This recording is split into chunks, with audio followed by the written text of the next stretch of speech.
Hello, people. I am Will, And I am Henry.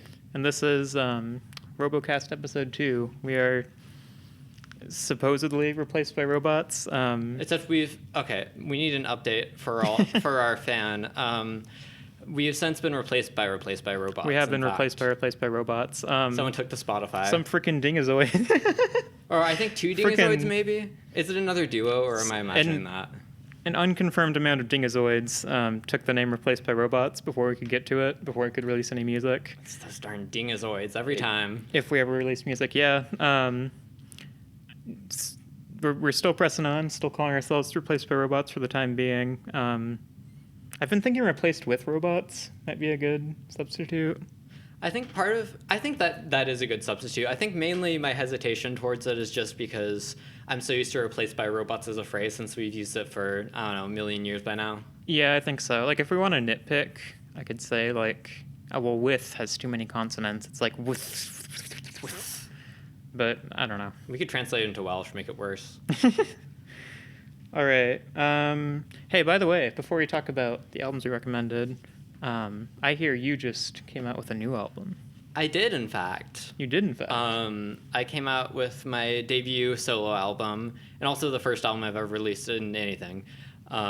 It's called From the Hold, and it's by Moth Goth on any streaming service. That's MOTH space GOTH. Yeah, you should all listen to it.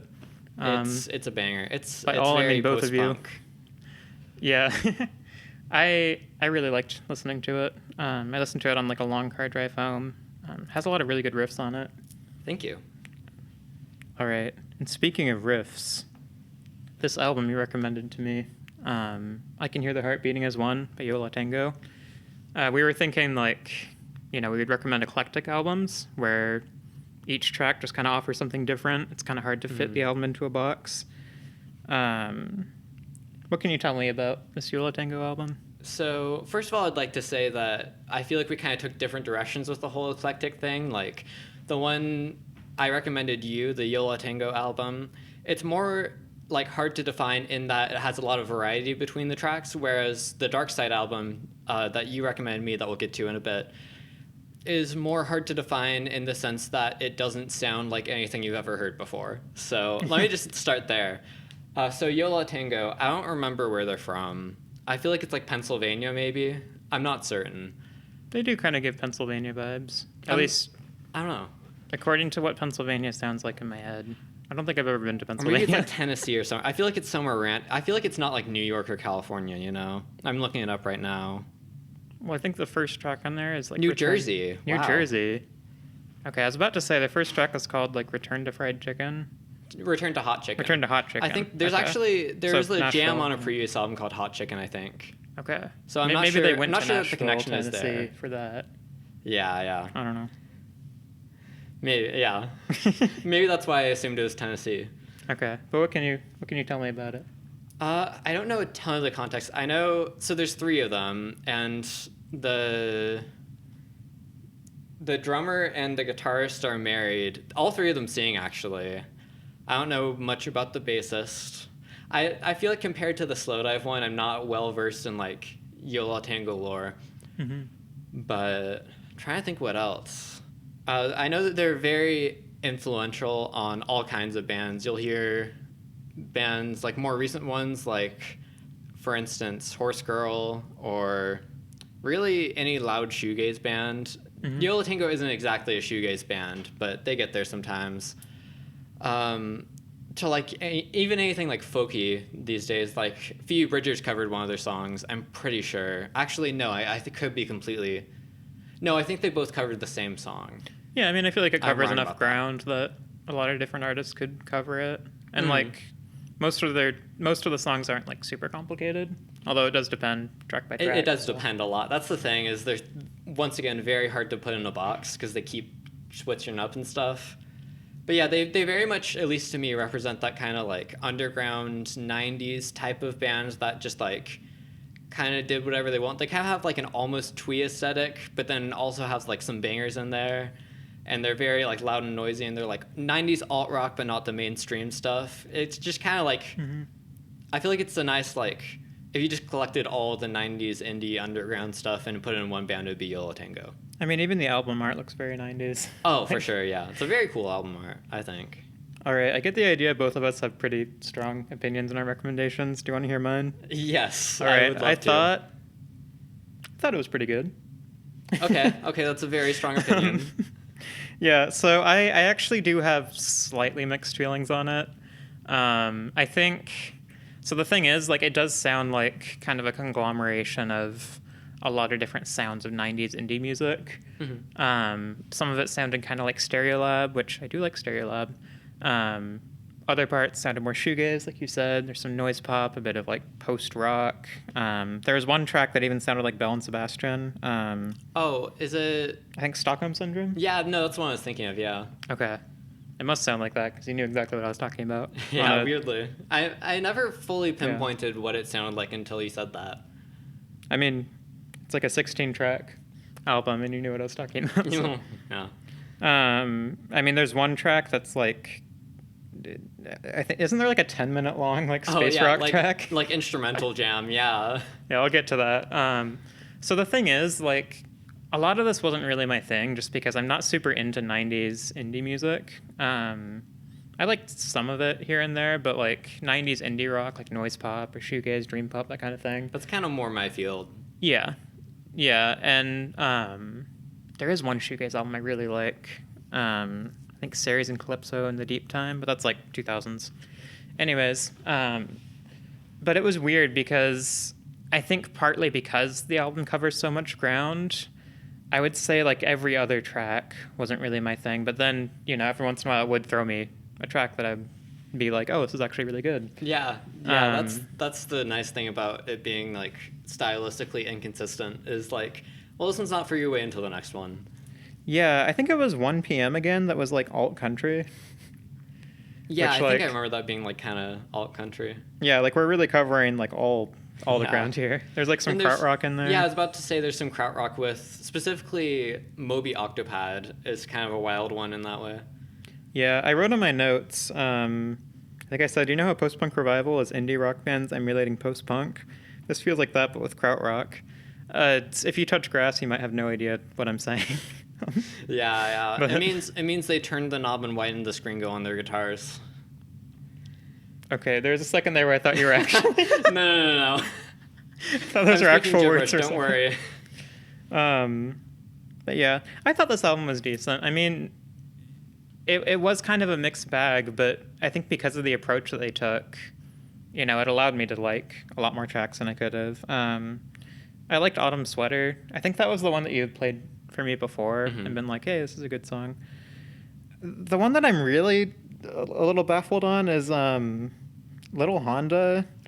It's a Beach Boys cover. It's a beach. Okay, that makes sense. No, the first time I listened to that album, I had the same thing of like, oh, that's random. That feels very like 50s, but also kind of noisy. It's a Beach Boys cover, it turns out. Well, no, the lyrics just sounded like they were like people joke about like car commercial music, but this is like lyrically like sponsored car commercial. Yeah. Like, and I was like, what the heck? No, it's a Beach Boys cover, which makes it make a lot more sense. I think. that makes so much sense. They took a Beach Boys song and made it like noise pop, and I feel like that happens all the time, where bands will cover an artist, and then other people will be like, "What are these lyrics? Why are you singing about this? And, like, why are you singing in this style?" But yeah, no, that makes a lot of sense. Yeah, I thought it was pretty good. Actually, there's two more tracks that I want to talk about. The instrumental track that's like 10 minutes long, I think it was Spec Bebop. Yep. I saw the length on that, and I kind of realized a few minutes in that it wasn't really going to be progressing at all. But weirdly enough, I actually kind of really liked it. I thought that it was just going to drive me insane, because I was just like, oh my gosh, it's just the entire way. It kind of is.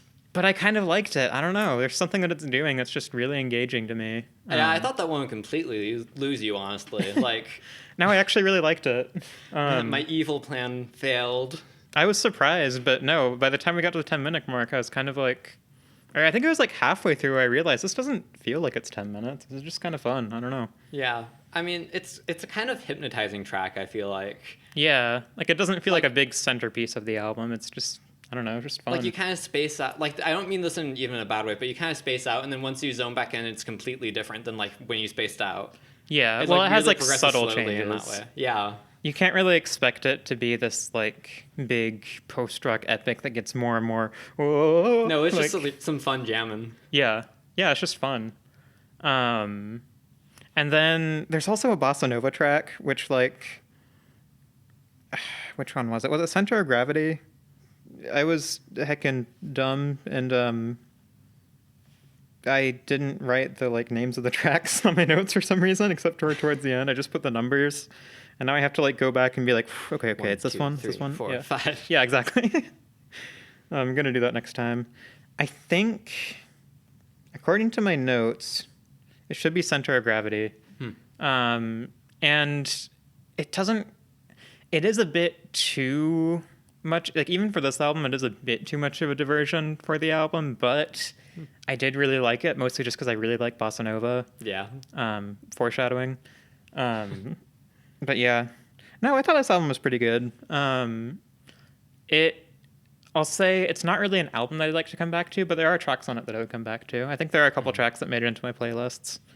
Yeah, it's pretty good. Yeah. All right, so this album I recommended to you. I have thoughts that, much like the albums themselves, are quite similar yet drastically different. So, Can I tell you about it first? you can tell me about it first, yeah. Okay, just out of obligation, out of our long 2-episode tradition. I actually don't know. Okay, I know a little bit. I was actually reading about Nicholas Jar, who's a member of Darkside. I think they're a 3-piece band now. I think they used to be a duo. Nicholas Jar has a background in electronic music. It sounds like he makes some very weird and kind of avant-garde house music with elements of like IDM and stuff like that. I haven't really listened to his other stuff outside of Darkside. I've just heard that his project Against All Logic is apparently like kind of a house or techno album. It sounds like he's collaborated with a lot of different artists. He's one of those artists that's just constantly putting out music, kind of like Tom York. Yeah, so Darkside, I had listened to their second album before, Spiral, which is an album that I do like. I think last episode I said like you can listen to Spiral or nothing. And then you switched it. I did? You did, okay. Well, Nothing is a better album in my opinion, but Okay. Spiral, their second album, is an album that I like, but it does have a lot of kind of meandering elements. Like it can get just really noisy and kind of experimental in a way that just doesn't really go anywhere. But like all the electronic and more like kind of folky stuff I really like. And Nothing feels like a more balanced application of this. Like there are noisy moments, but they feel like they're more intentional. It's an album that you might disagree with this comparison, but it's kind of like Kid A in that it goes in a lot of different directions, but in a way that feels very intentional and sort of cohesive and in a way that kind of makes sense, even though it is so bizarre. No, I can see that, yeah. Okay. So what did you think of it? So let me pull up the track list real quick. So overall thoughts, just to like introduce my general thesis on this.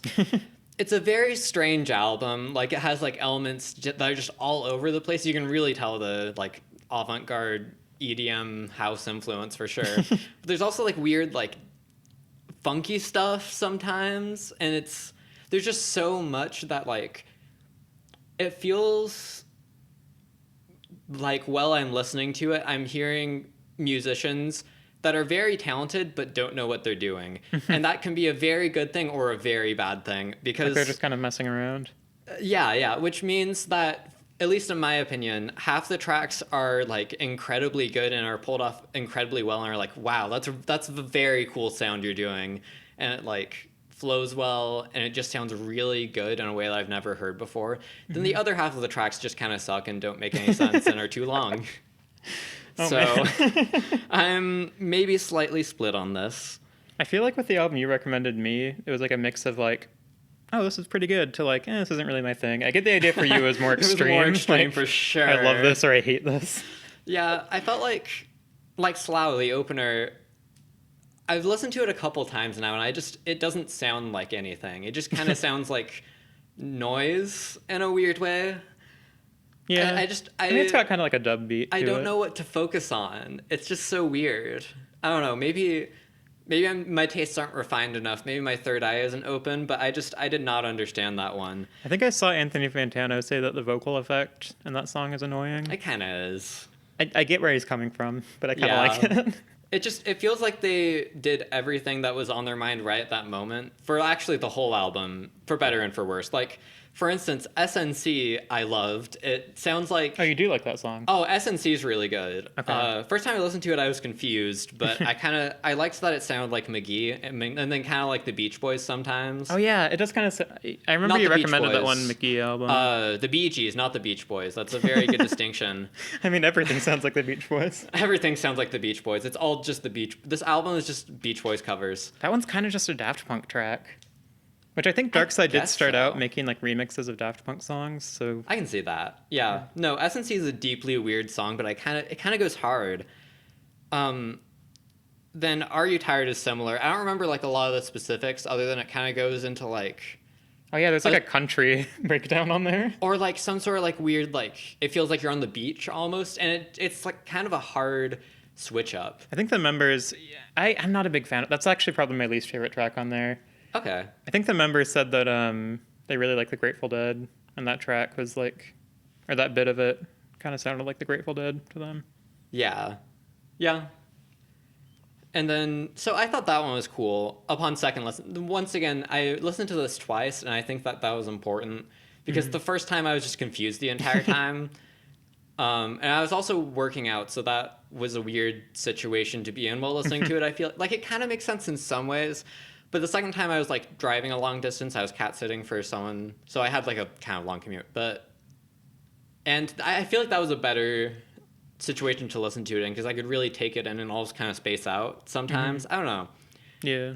And then Groucho Max, I think when I first listened to it, I kept like some notes, but not on everyone. And like that one first listen, the only thing I wrote down was just heck yeah. I love that one. It goes so really hard. Good, yeah.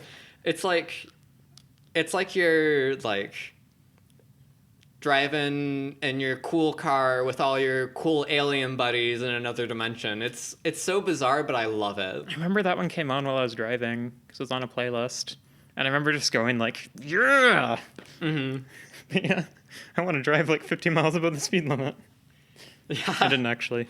Don't do that. Yeah. So then after Groucho Max, I encountered somewhat of an issue with this album where it kept being super meandering and way too long and didn't really have any memorable hooks for about 4 tracks. And that American References was like fine, but it just felt like American References through Hell Suite just didn't really grab me in any way, and just felt like it was once again meandering. American References is kind of like a micro house track, I'd say. I guess so. I don't have a lot of experience with like electronic music, so that might be part of why I kind of found it like a little boring, because I just didn't really understand like what I was supposed to be focusing on.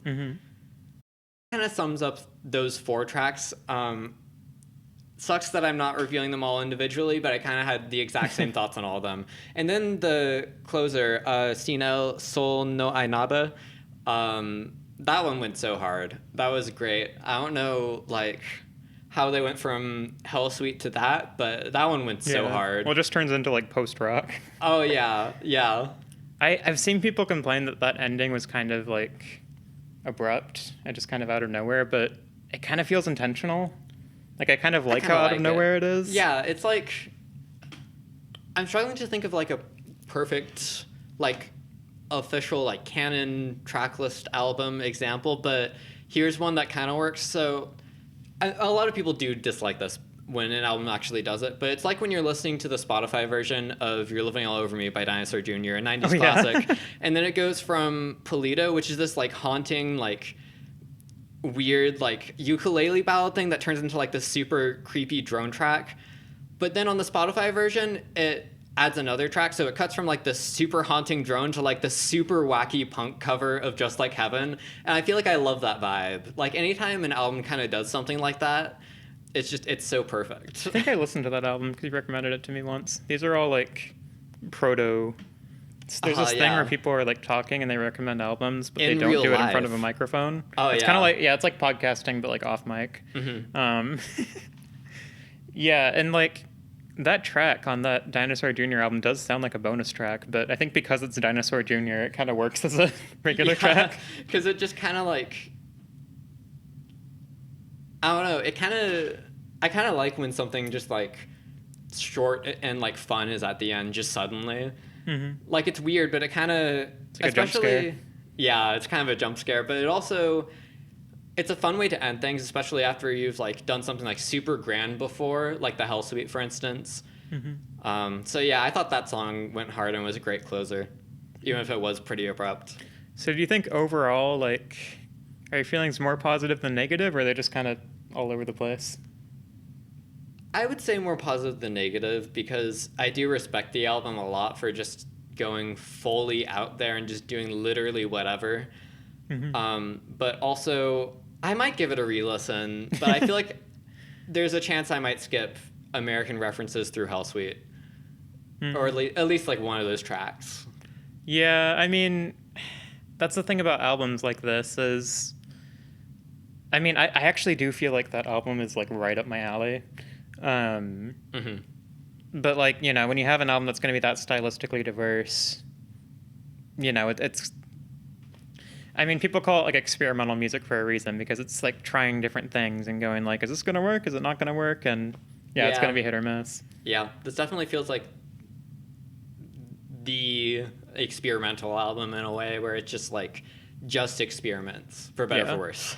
And, you know, I don't think it's like Merzbow or I don't know, like it's not like It's actually not a harsh like noise super album. experimental or anything. Yeah, Like you can still put it on. You might get weird looks from people, but you can still put it on. You know. Yeah, I think I played like SNC like in the car, and my dad was like, "Oh, this is pretty good. I like it. It's kind of disco." Like, Yeah. you can put on different tracks on that album, but yeah. All right, so you know what's funny is I feel like I think my opinions of the album that you recommended me are like slightly more positive, but I think it's funny that like our opinions ended up being actually kind of similar. Yeah, but weirdly. for completely different reasons. Oh yeah, I don't know. this has been a very interesting one. Yeah, it has been. I'm kind of eclectic, you might say. yeah. I mean, really, this episode was experimental. Yeah. This is a genre of podcast known as experimental podcasting. Yeah, that makes it sound so much more like glamorous. We need to make a podcast that's just like, I don't know, it's just making random noises. And like, ooh, it's... Yeah, pull out your beatboxing. We're rejecting the melody of conversation and just making random noises. Oh, that'd be so awful. You mean it'd be amazing? It'd be amazing. You just wouldn't get it. Yeah, I just wouldn't get it. It's so experimental that even the podcasters themselves hate it. Exactly. 'Cause You it's have too to hate experimental your even art for for it to them. truly be experimental art. Exactly. Yeah. Do you think that's ever happened where an artist's been like, I hate what I'm making. I'm gonna put it out, and then everyone else loves it? It happens, yeah. I feel like usually the artist doesn't like it in retrospect, but I'm struggling to think of an example. I guess Grimes did that, but it's once again in Did she retrospect. actually? Yeah, apparently, what's the one that's considered her best? Oblivion, maybe? Because apparently I she don't know a rags on ton that about one a Grimes. lot. From what I do know. know about her, that does. I mean, okay, that checks happens out. all the time where artists are like, Yeah. I kind of regret putting that out because I don't like it.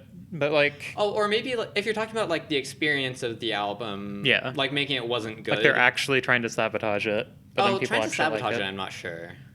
Anyways, So, before this, Will said, so I guess it's your turn to choose what the next topic is. I did say that. So I was like, oh, okay, I don't really know. I didn't prepare for this. But then you said like some like examples off the cuff, and the first one was folk, and I really want to steal that. So I'm going to make you listen to Pink Moon by Nick Drake. Oh my gosh. Okay, I was thinking like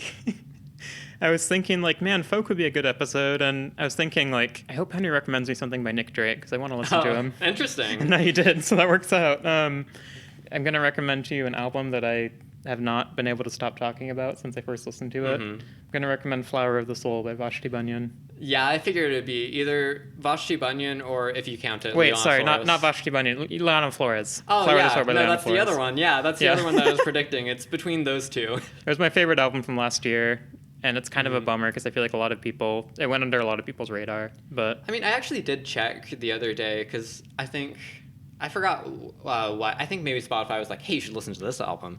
And I checked, and Leona Flores actually does have like over 5 million monthly listeners. yeah, so which is weird because I see like no one talk about her. I think it might just be like it's less in the groups that you interact with, but I mean, I do have a friend who on the app Airbuds which is where you can just like see what everyone's listening to. I hardly use it, but I did see my friend listening to one of her tracks, and I was like, oh wait, that's the artist that Will's obsessed with.